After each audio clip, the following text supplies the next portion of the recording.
Aduh, cantiknya ikan koi. Ini adalah ikan koi.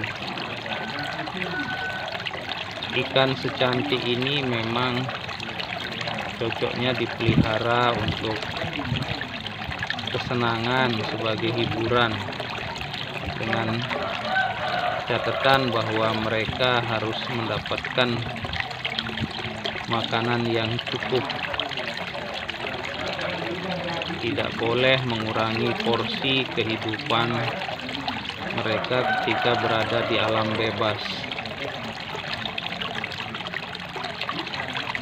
Bayangkan kalau ikan secantik ini digoreng atau dipepes atau dijadikan sebagai ikan bakar.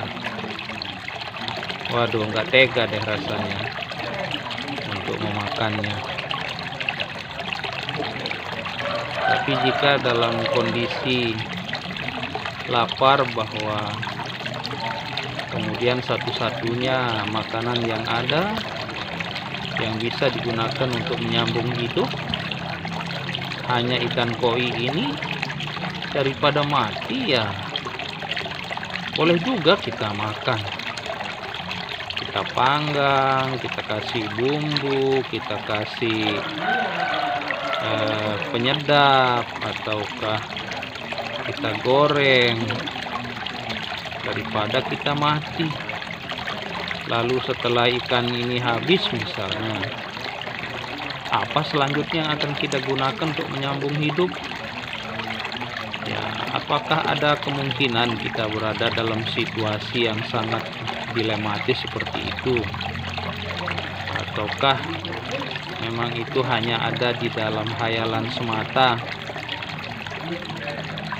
Ya, jangan sampailah kita berada dalam situasi yang sangat dilematis, situasi yang sulit seperti itu, sehingga ikan yang secantik ini memang tidak perlu untuk dimakan, tetapi untuk dijadikan sebagai teman hidup, untuk sebagai hiburan, untuk menemani kita di kala senggang, memberi mereka makan, kemudian melihat mereka bermain,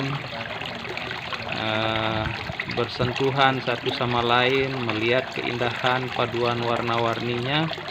Rasanya juga memang tidak akan membuat kita menjadi lapar gitu ya. Tapi ada kalanya memang situasi-situasi tertentu, bahkan di zaman Amerika masih biadab dulu, ketika mereka bermigrasi pindah dari Inggris ke Eropa, bahkan mereka kanibal, memakan bangkai temannya sendiri yang mati. Jadi orang-orang yang terseleksi akibat seleksi alam dan capek di dalam perjalanan, sehingga kemudian mereka harus tutup usia di tengah perjalanan, kemudian perjalanan tersebut mengalami musim dingin yang sangat parah, maka para migran itu kemudian memakan tubuh teman-temannya mereka yang sudah mati, karena hanya satu-satunya sumber protein, sumber energi yang ada adalah tubuh teman-teman mereka. Itu bisa dibaca di dalam sejarah. Jadi manusia itu menjadi kanibal, terpaksa kanibal, karena mereka memang tidak memiliki alternatif lain yang bisa dimakan untuk menyambung hidupnya selain tubuh teman-teman mereka yang membeku dan sudah mati. Itulah yang kemudian mereka makan mentah-mentah.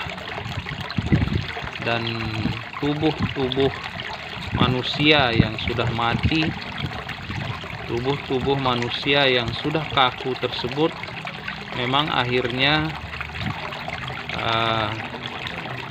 bisa menyelamatkan sisa daripada rombongan yang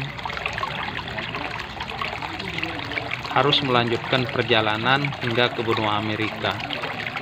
Bahkan Dalam sebuah artikel, saya sendiri pernah membaca seorang anak yang terpaksa memakan daging tubuh ibunya, kemudian memberikan daging tubuh adiknya untuk dimakan oleh peserta atau oleh rombongan yang bermigrasi, karena memang mereka tidak punya pilihan. Jadi kalau dikatakan bahwa rakyat Amerika itu adalah rakyat yang paling beradab, rakyat yang paling humanis, masyarakat yang paling manusiawi, sehingga kemudian mereka berbicara soal HAM selama ini, dalam sejarah mereka itu pernah memakan manusia, kawan-kawannya mereka sendiri, kemudian sudah melanggar HAM jutaan budak yang mereka datangkan dari Afrika, sehingga jangan kemudian sedikit-sedikit itu melanggar HAM. Tapi memang saat ini kita juga sedang dalam kondisi banyak sekali terjadi pelanggaran HAM di dalam negeri yang dilakukan oleh manusia,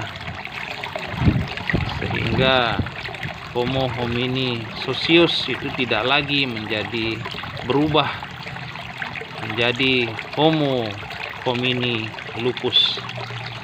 Semoga ini bisa menjadi inspirasi bagi kita semua.